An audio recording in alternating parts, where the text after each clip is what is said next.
कल अपन ने देखा था शेयर स्प्लिट होता है, स्प्लिट यानी टुकड़ों में बंटता है। ठीक है। जैसे फेस वैल्यू किसी की 10 है, वो स्प्लिट होके 2 हो जाती है। उसका भी रेशो रहता है, 1:5 हो रहा है, 1:10 हो रहा है। कॉन्सोलिडेशन में उल्टा होता है, रिवर्स ऑफ स्टॉक स्प्लिट। ठीक है। कंपनी चेंज करती है अपने structure of its share capital, उसके पर वैल्यू फेस वैल्यू को बढ़ाते हैं। जैसे 5 शेयर्स है फेस वैल्यू के, उसको मिला के एक शेयर कर। ठीक है। तो फेस वैल्यू उसकी बढ़ जाती। जैसे आपके पास पहले 500 शेयर थे, फेस वैल्यू ₹2, स्टॉक को कंसोलिडेट किया गया तो 5:1 में, तो अब आपके पास कितने शेयर है? 100। लेकिन पहले ₹2 फेस वैल्यू था, अब ₹10 हो। क्यों? क्योंकि 5:1 में था फेस वैल्यू, 2 × 5 करो तो 10 होगी। ठीक है। कैपिटल, शेयर कैपिटल में कोई चेंजेस नहीं आता, नंबर ऑफ शेयर डिक्रीज हो जाते हैं और फेस वैल्यू इंक्रीज हो जाती है। कंसोलिडेट क्यों करते हैं? क्योंकि बहुत से इन्वेस्टर्स को लगता है कि आपके शेयर सस्ते हैं। ठीक है। तो मार्केट पार्टिसिपेंट्स को बेटर पर यानी कि बेटर परसेप्शन के लिए ऐसा किया जाता है। ठीक है। इसमें भी कुछ नहीं होता, केवल शेयर, जो नंबर ऑफ शेयर है वो रिड्यूस हो जाता है। ठीक है। केवल साइकोलॉजी ऑफ इन्वेस्टर्स को इन्फ्लुएंस करने के लिए ऐसा किया जाता है। ठीक है।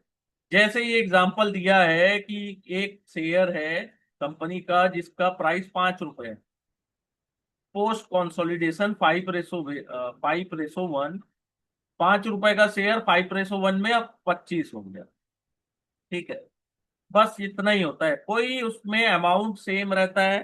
ठीक है, बस साइकोलॉजिकल इफेक्ट डालनी। ठीक है। मर्जर एंड एक्विजिशन बहुत इंपॉर्टेंट है। Merger acquisition and consolidation. ठीक है। इस आर कॉर्पोरेट एक्शन जो रिजल्ट होता है in change of ownership structure of company. इन तीनों से ऑनरशिप स्ट्रक्चर चेंज होते हैं। ठीक है। मर्जर में, इन अ मर्जर द एक्वायर, जो एक्वायर करता है वो क्या करता है? बाय कर लेता है शेयर्स को of targeted company and it is absorb into acquire company. ठीक है। जो एक्वायर कंपनी है उसके अंदर एब्जॉर्ब हो जाता है, यानी कि अब वो कंपनी खत्म, हमने खरीद लिया, आपके इतने इतने शेयर्स ले लिए। ठीक है। Assets and liability of target company को एक्वायर टेकन ओवर कर लेता है। एक्विजिशन और टेक ओवर बोलते हैं। ठीक है। जितने भी सब्सटेंशियल पोर्शन ऑफ शेयर्स होते हैं उस टारगेट कंपनी के, उसको खरीद लेता है। ठीक है। Both entity typically continue exist after acquisition. ठीक है।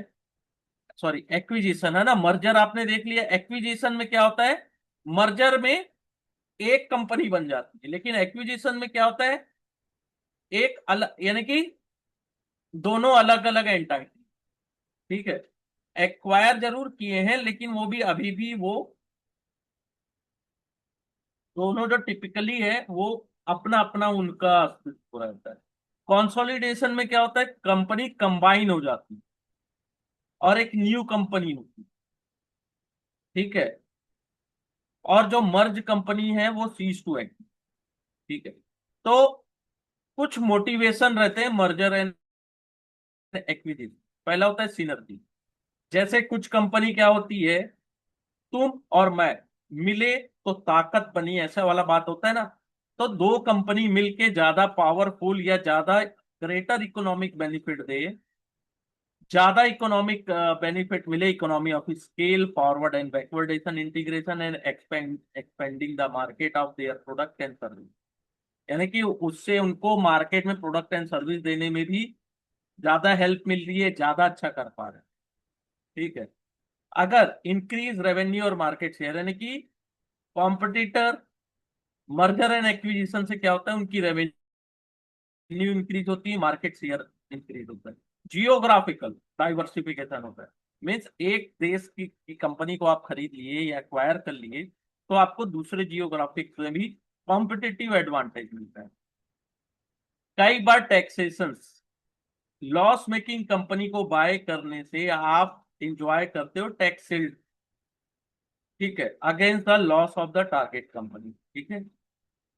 Share holders pattern of listed company में change due to substantial acquisition of share, voting right of acquire and person acting in acquire. ठीक है, सेबी का रूल है एक्विजिशन ऑफ शेयर है taker over 1997, जो relevant trigger देता है requirement for acquire and offer of to public share to exit from company.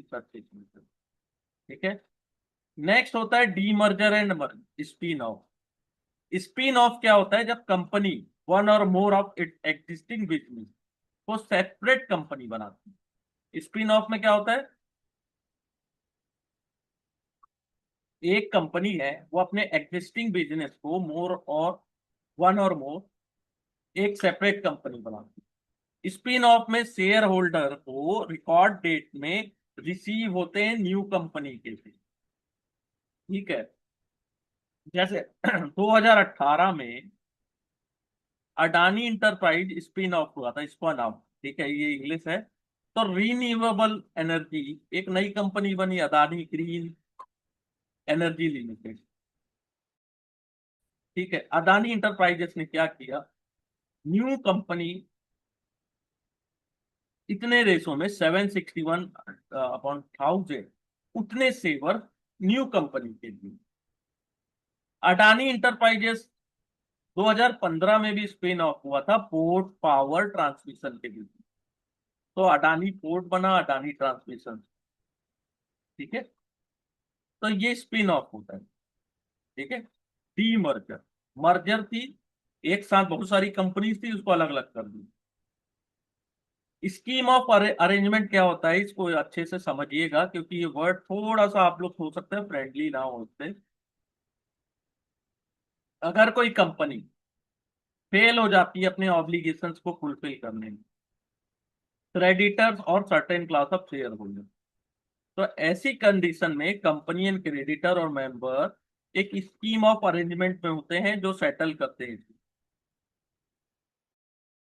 Scheme of arrangement ये court monitor settlement process होता है बिटवीन कंपनी और क्रेडिटर्स। ठीक है, it typically involve reorganisation of share capital of company. ठीक है, इट में involve existing shareholder relinquish part of their ownership in favor of their creditor and consolidating। कैसे होता है, सेक्शन 230 ऑफ कंपनी है। ठीक है, scheme of arrangement can be sort by company it's creditor और नहीं। ठीक है, कॉर्पोरेट रीस्ट्रक्चरिंग होती है including merger and acquisition, invoking bankruptcy condition. ठीक है, और ये अरेंजमेंट कई बार एनसीएलटी के थ्रू भी होता है। एनसीएलटी का फुल फॉर्म याद रखिएगा, नेशनल कंपनी लॉ ट्राइब्यूनल। ठीक है, ट्राइब्यूनल ऑर्डर करती है meeting between company and creditor और अरेंज करती है कंप्रोमाइज और अरेंजमेंट। लोन रीस्ट्रक्चरिंग क्या होता है, फिनेंशियल डिस्ट्रेस है कंपनी में, अपने उधार को चुकता नहीं कर पा रही, यानी कि meet their obligation to their lender to restructure debt by modifying one or more of term of loan। ठीक है, दिस में include the amount of loan, rate of interest and mode of repayment, यानी कि ये सब चीजें modify की जाती, रीस्ट्रक्चर की जाती, हेयर कट दिया जाता है। ठीक है, restructuring exercise is to advantage of borrower and the lender. Borrower is given a way to repay the loan that is feasible given the current state of. ठीक है, कंपनी का फोकस होता है build back it's business and repair the balance. ठीक है, the process of dept structure involve analysing dept position of company. पहले analyse करते हैं कितना उधार है, मीटिंग विद लेंडर से मुलाकात करते हैं, इंफॉर्मेशन देते हैं current and future financial position, फिर वर्केबल रीपेमेंट प्लान बनाएगा। ठीक है, तो ये होता है लोन रीस्ट्रक्चरिंग। ठीक है, फिर बायबैक होता है। बायबैक क्यों करती है कंपनी, कंपनी क्या होता है में deploy excess cash, excess cash है on balance sheet in various, it में use the money to expand business, या तो बिजनेस को एक्सपेंड करने के लिए, या तो ग्रो और reduce it's liability bye paying. अब रिड्यूस, ग्रो या रिड्यूस करना अपनी लाइबिलिटी को, आपको वापस दे दी, रिड्यूसिंग इट्स बोरोइंग, या तो अपने शेयर होल्डर्स को डिस्ट्रीब्यूट करती है। थर्ड ऑप्शन क्या रहता है कि सभी को होमोजीनियसली डिस्ट्रीब्यूट करे this money among all shareholder, या तो डिविडेंड के थ्रू, या तो it would offer a choice to shareholder to have the money through selling their share. ठीक है, या तो पैसे दे दो। ठीक है, तो कैसे होता है, इससे क्या होता है, बायबैक से क्या होता है कि अर्निंग पर शेयर इंक्रीज होता है इन एंड, और बुक वैल्यू भी बढ़ती है। ठीक है, ये बहुत इंपॉर्टेंट है, बहुत, इसको देखिएगा जरूर। तो मोटिवेशन क्या होता है कि value boost to the stock, अगर अंडर वैल्यू लगती है तो बायबैक से होता है। एक्सेस कैश और lack of profitability investment of, buyback एक कॉन्फिडेंस बिल्डिंग मेजर होता है। Buyback as a defensive strategy against a potential takeover, buyback to reduce equity and result in increase the leverage of company. ठीक है, buyback to diffuse the impact of valuation of promoters holding on account of stock. ठीक है, तो ये सब इसके फायदे, इसको अच्छे से देखिए, इसमें कुछ समझाने लायक नहीं है, बहुत इजी एक एक लाइन में लिखा हुआ है। ठीक है, पॉजिटिव बायबैक होता है where every management talk about positive impact of buyback on minority shareholder. ठीक है, it is very difficult to ascertain management intention on buyback, यानी कि आपको पता लगाना जरूरी है कि डिफिकल्ट होता है कि क्यों बायबैक हो रहा है। ठीक है, पॉजिटिव हमारे लिए, माइनॉरिटी के लिए, लेकिन बड़े जो प्लेयर्स है वो क्यों करते, बाय बाय केवल होता है आउट ऑफ रिजर्व या सरप्लस अवेलेबल है। ठीक है, उसके लिए भी एक टाइम फ्रेम होता है। ठीक है, eligibility for share buyback, company should not have default on it's payment of interest और प्रिंसिपल और debenture, fix deposit, any other borrowing. ठीक है, रिडिम्पशन ऑफ प्रेफरेंस शेयर और पेमेंट ऑफ डिविडेंड। ठीक है, तो share can be bought back using tender method by making an offer to existing shareholders. Okay? The company need to pass a special resolution specified time frame for buyback and maximum price at which the buyback will be made. ठीक है, buyback of share result in reduction of outstanding share reduce होता है, profit and loss में कोई change नहीं होता, result होता है इंक्रीज ईपीएस, ईपीएस इंक्रीज होता है for post buyback share holder. ठीक है, उससे क्या होता है, जो शेयर होल्डर होते हैं हायर डिविडेंड एंजॉय करते हैं जब शेयर। ठीक है, अब जो नेक्स्ट पार्ट है इसको देखना बहुत कंफ्यूजिंग रहता है, लेकिन यहां से क्वेश्चंस आते हैं। ये होता है डी लिस्टिंग और रीलिस्टिंग। डी लिस्टिंग क्या होता है, देखो, डी लिस्टिंग रीलिस्टिंग आप लोग जितने एग्जाम दिए हो इससे पहले आप लोगों को पता होगा कि यहाँ से क्वेश्चन पूछे जाते हैं।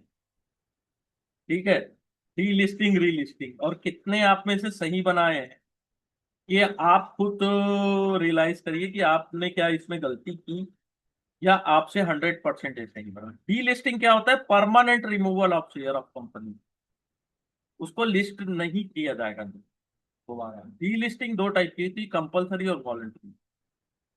कंपलसरी डीलिस्टिंग कब होती है, जब non compliance to regulation and the clause of list agreement by company. ठीक है, नॉन कंप्लायंस कर रहे हो, लिस्टिंग एग्रीमेंट के को फॉलो नहीं कर रहे हो। वॉलंटरी में क्या होता है, the company choose to get the share delisted and go private, यानी कि कंपनी ने खुद को बोला कि हाँ ठीक है, अपन खुद डीलिस्ट हो जाते हैं और प्राइवेट में। मोटिव क्या रहता है कि रेगुलेटरी रिपोर्टिंग कॉम्प्लेक्सिटी और compliance to merger and acquisition and some time have freedom to execute a change strategy, ये सब आपको आजादी मिल जाती है।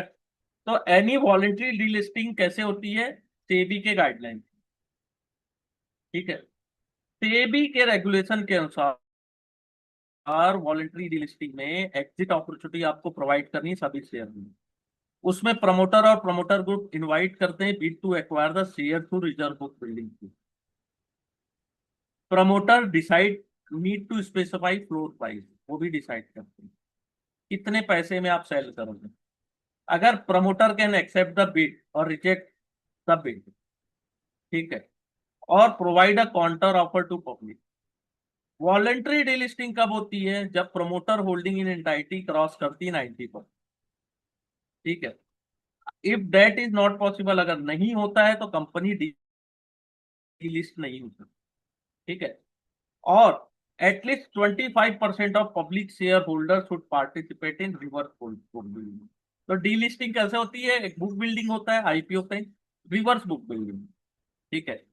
कंपनी डिलिस्ट हो गई, सम शेयर अगर पब्लिक के पास है, ठीक है, तो such shareholder should have the right to sell their share to the promoter. ठीक है। और प्रमोटर ऑफर टू बाय दो share at the exit price within a 1 year.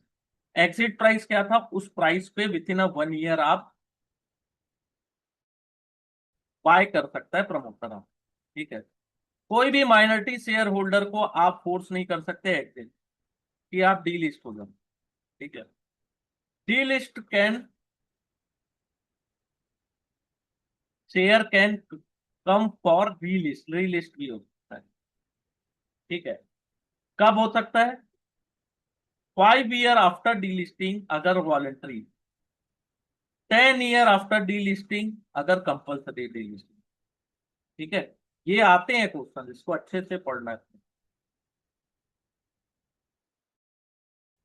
Share swap, exchange of something, one set of share दो with another set of share. During merger और acquisition क्या होता है? आप एक कंपनी के इतने शेयर ले रहे हो अगेंस्ट कुछ कंपनी, जैसे 100 शेयर इधर के ले लिए, 500 उधर के ले लिए। ठीक है।